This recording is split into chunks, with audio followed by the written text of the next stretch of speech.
You've done your trials, you've done your tastings, the product tastes good or even really good, and your team is happy with it, but you're still not launching your food or drink product. Because what if it could be better? What if you tweak the sweetness just a little bit more? What if you try one more flavor samples? What if it's not perfect yet? Hear the truth. It will never be perfect. And waiting for perception is costing you more than you realize. Today, I want to talk about how to know when your product is actually ready to launch.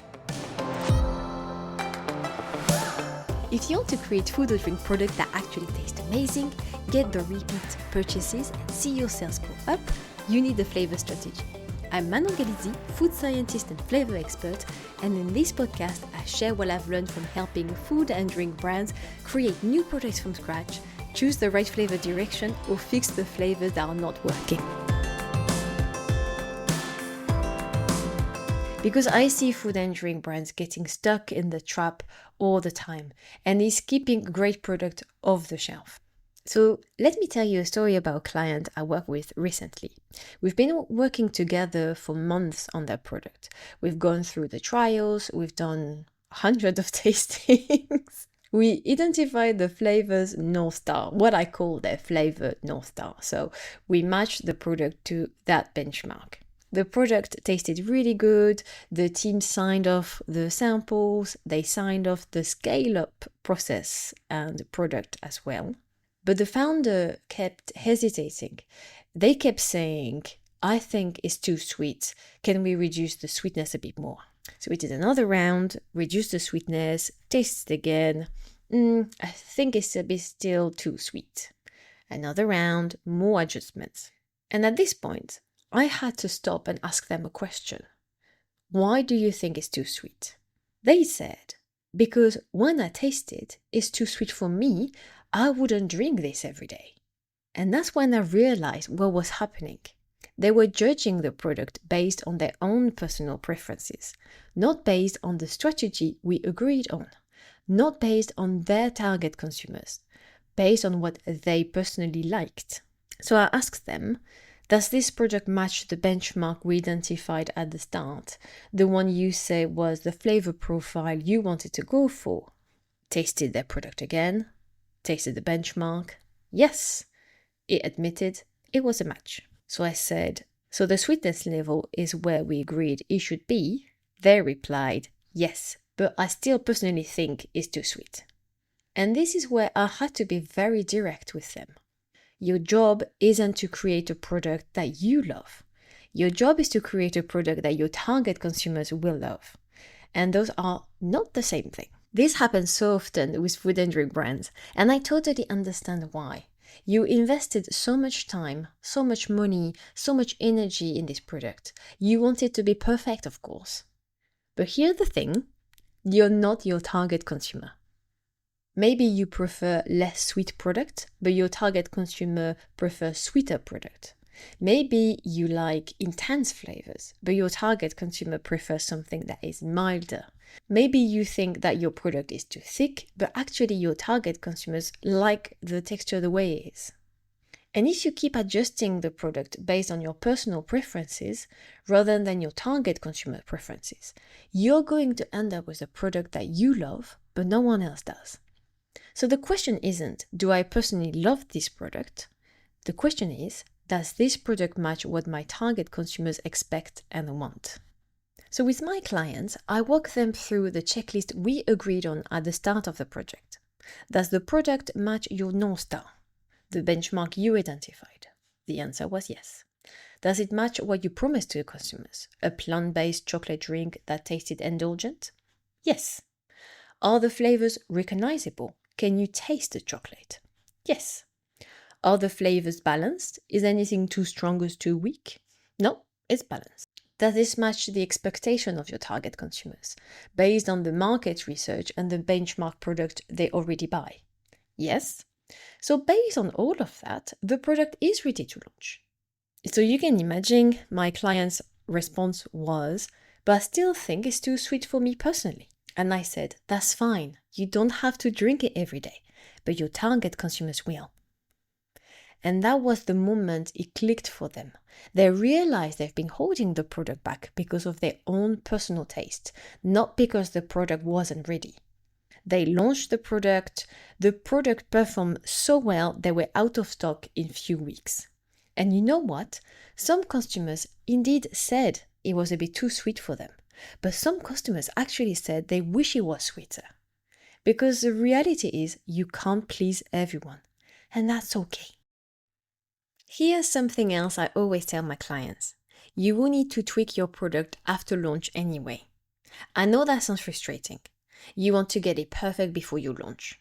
But the reality is, you won't know everything until you have real consumer feedback at scale. Your internal team, even with proper sensory training, is a small group, maybe 5 to 10 people.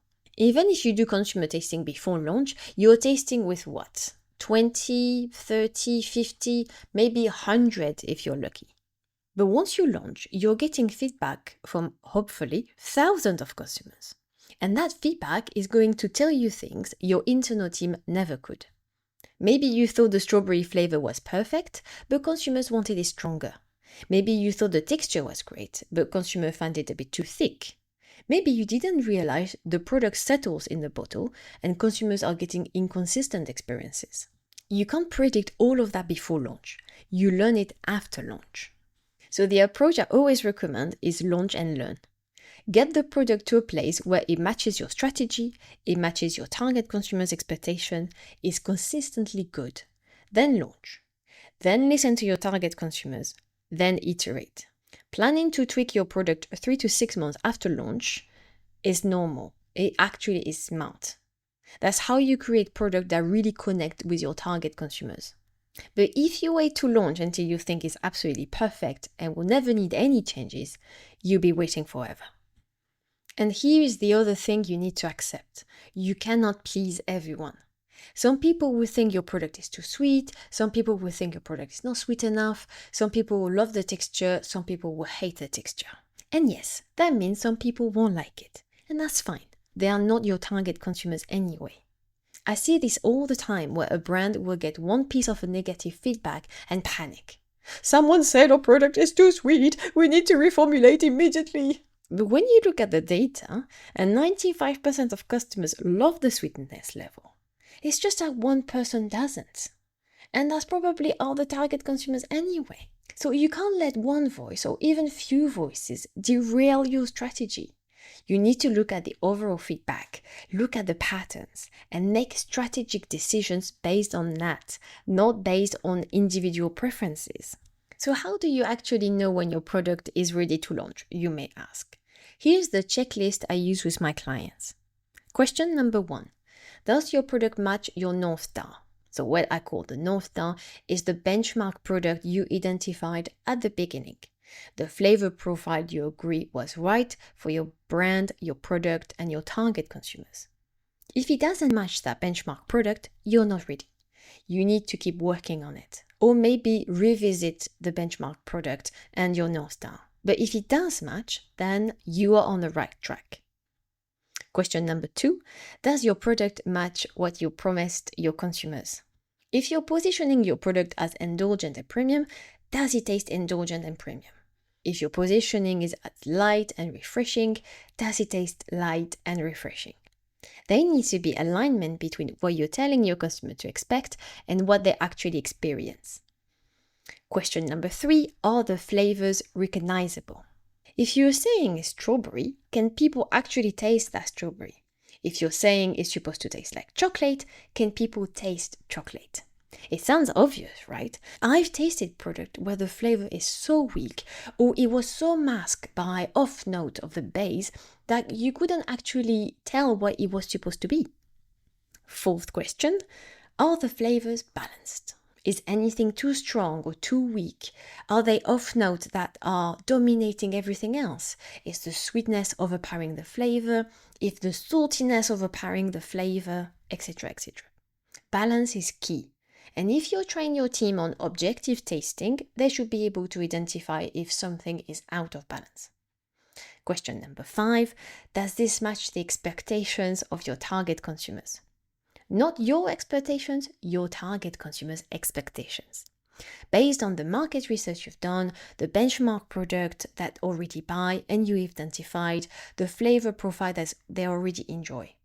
If your product delivers on those expectations, you're ready. Now, I want to be clear. There are times where you should hold back, definitely on launching, where your product is genuinely not ready. For example, if your product has major off notes that you can't mask, if it tastes fishy, earthy, or bitter in a way that is unpleasant, and you know that your target consumer won't tolerate it, don't launch yet. If your product is inconsistent batch to batch, if one batch tastes great and the next batch is completely different, you have a manufacturing issue that needs to be fixed before you launch. If your product doesn't match your North Star at all, so if you set out to create something premium and sophisticated, for example, and what you end up tastes cheap and artificial, clearly don't launch. Go back and figure it out where it went wrong.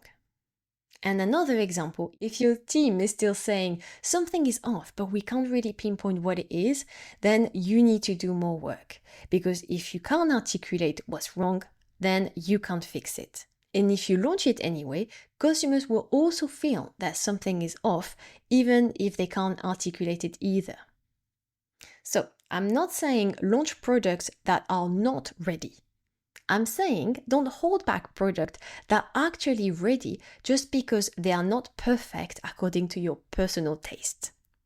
So if we go back to my clients who thought the product was too sweet, they launched and like I said, in few weeks they were out of stock, but they started to get consumer feedback. And yes, and a few people said it was a bit too sweet for them, but the majority of feedback was positive. People loved the taste, they loved the texture, they loved the sweetness. And that's not to say the product is now perfect and will never change. They're still gathering feedback. They're still listening to their consumers. They may make some tweaks down the line. But at least they are on shelf, they are selling, and they are getting real consumer data. And they are iterating based on that data, not based on the founder's personal taste. And that is how you build a successful product. Launch and learn, not wait for perfection. So if you're sitting on a product that's been ready to launch for months, but you keep on tweaking it just because you're not sure it's perfect yet, I want you to ask yourself this. Am I holding this back because the product genuinely isn't ready, or am I holding this back because of my own personal preferences? If your product matches your North Star, if it delivers on what you promised your consumers, if the flavors are recognizable and balanced, if it matches your target consumers' expectations, then you're ready. Launch it, get on shelf, start gathering real consumer feedback, and iterate from there. Because every month you wait is the month your competitions are on shelf building their customers' base. It's a month of lost revenue, it's a month of lost learning. Perfect doesn't exist, but good enough to launch with a plan to iterate, that's the strategy that wins. And if you found this episode helpful, please leave a review on whatever platform you're listening to this podcast. Your review genuinely helps this podcast grow and make it more visible to other food and drink brands who are struggling with exactly the same challenges you may be facing. And I will see you in the next episode. Bye!